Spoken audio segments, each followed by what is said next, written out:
Nigerian police officer in Kaduna threatens reprisal attack on Southerners in the north over Edo Killings.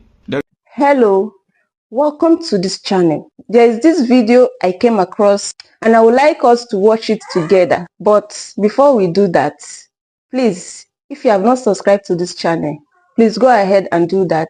Click on the subscribe button and turn on your notification bell to keep being part of this. Then as you watch, do not forget to react and also drop your comments in the comment section. Good afternoon everyone, thanks for joining me in this video. Today is Wednesday, April 2nd, 2025. Nigerian police officer in Kaduna threatens reprisal attack on Southerners in the north over Edo Killings. There is no doubt that the most talked about killing is the Uromi 16. Okay? Despite the religious killing that took place in Jos on the eve of Christmas, nobody talks about it. By the way, the governor traveled to see Tinubu on Christmas Day when his people were bleeding. Other presidents for other countries were tweeting. The governor was in Lagos with Tinubu drinking champagne. So that is the kind of country you people are. All right. Now, this Nigerian police officer is from the north. He's serving in Kaduna State. Okay. He is now threatening a reprisal attack on the Southerners. This is a supposed Nigerian police. That is to confirm when T.Y. Danjuma will tell you that Nigerian police and military are colluding with the armed bandits to commit the ethnic cleansing against the people. How could a police officer threaten to kill Southerners because of what happened in Uromi? However, his own people have been in the south, kidnapping, killing, doing all sorts of things against the people. Anyway, it is time for people to begin to give everyone the measure they bring. If you bring peace, we give you peace. If you bring violence, we give you violence. This is not the time for let God judge. We judge, and after we judge, God will also judge. So there is no time for us to continue to be a peacemaker. When your enemy want to kill you, they don't want your peace. So whether these people denounced the attacks going on in the south, whether they said that they are disassociating with the bandits, that they are spoiling their image. I spoke to a friend who is a Muslim yesterday. What he told me was all these Fulani bandits, they are just spoiling the image of Islam. They are just spoiling the name of the North, that they disassociate with them. I said that is not a bad thing.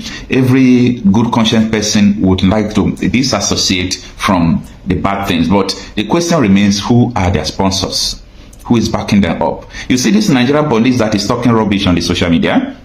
If, for example, now they bring on his table that his people are kidnapping in the south, that look at their crimes and they hand them over to him, immediately he will let them go.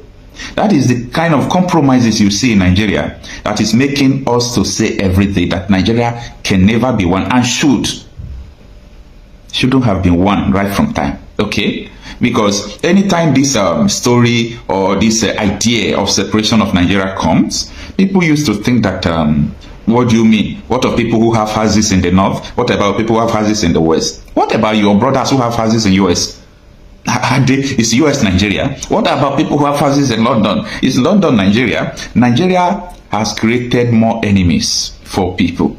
You see the way Nigerians live with Cameroon, Cotonou, Ghana, they go to Gambia, everybody will live in peace and they are happy coming to Nigeria as well. That is how we are supposed to be. If you are from Arewa, you are going to Duduwa Republic, you should be happy going there. If you are from Biafra, you are going to Arewa Republic, you should be happy going there. And when you get there, you obey their rules.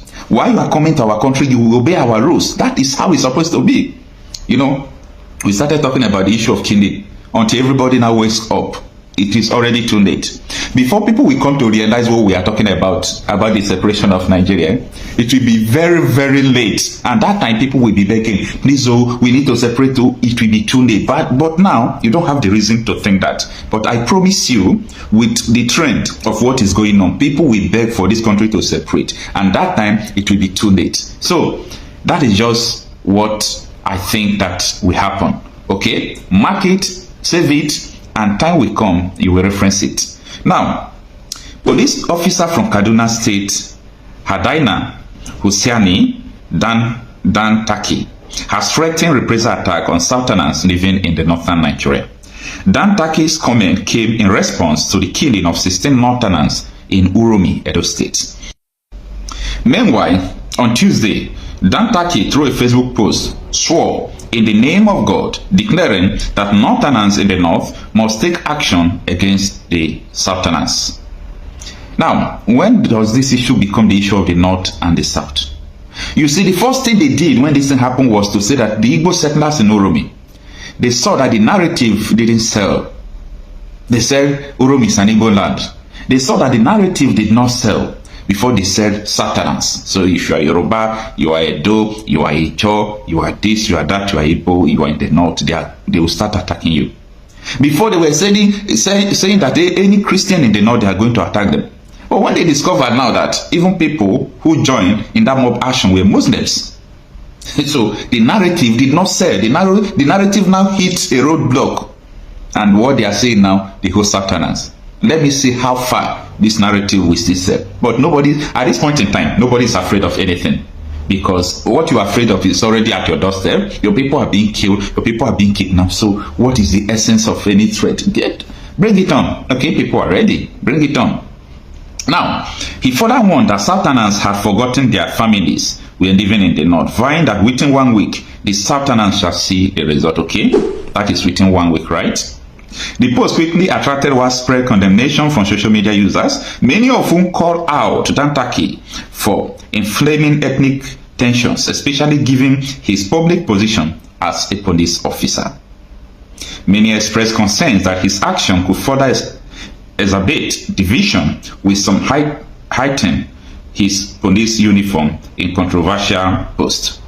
But the issue we refuse to understand in all this controversy is that the theory of tribalism is a theory that will always make people to fall back from where they are coming from. If you get to US or London, it is very hard for you to see Nigerian meetings, or Germany or Italy. What you see is the Edo meeting, the Igbo meeting, the Ijo meeting, the Hausa meeting. No, I have never seen Hausa meeting because Hausa people don't normally come to Western countries. The Yoruba meeting, different cultures. Do you know why? Because if you see someone now, you say, oh bros, how are you? I'm fine. Where are you from? I'm a Nigerian. Nigerian? Okay. Which part? Theories of tribalism. Everybody must fall back to where they are coming from. Because Nigeria is a pseudo country. It's a pseudo country. If you like, you understand it. If you don't like, don't understand it. Then maybe they will ask you, oh, I am from Yoruba. They will even try to know where in Yoruba land, which state. After which state, oh, okay.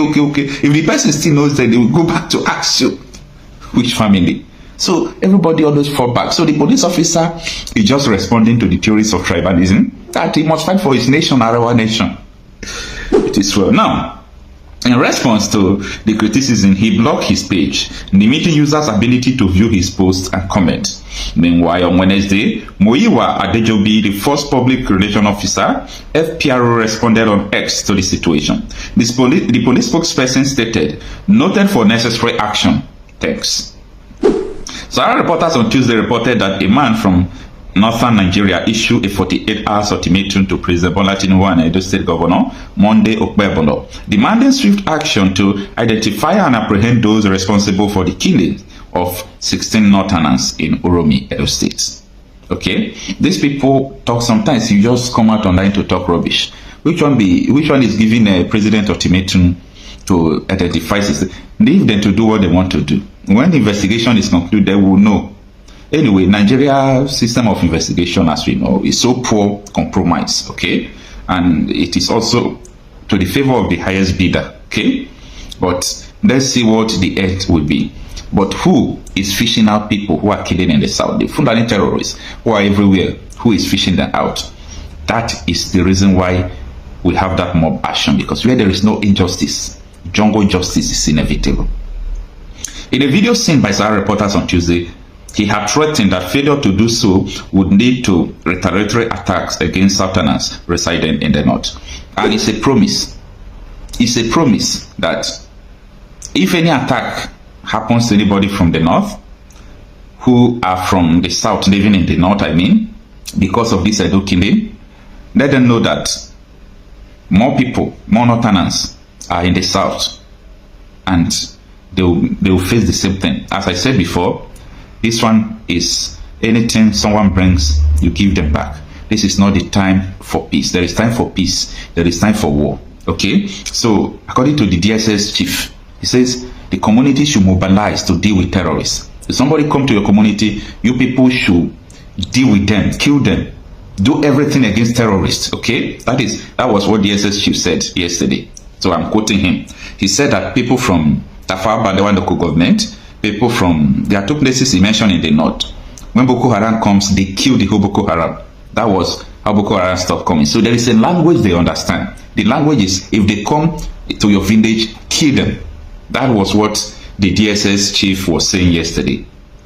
In a 3 minutes 30-second video obtained by Sahara reporters, the unidentified man had expressed his concern over the killing, citing that Northerners will not remain patient in the face of such attack. All right, the article continues. Okay, so he had implied that any reprisals in the north should be blamed on the Southerners. So let me stop this article here.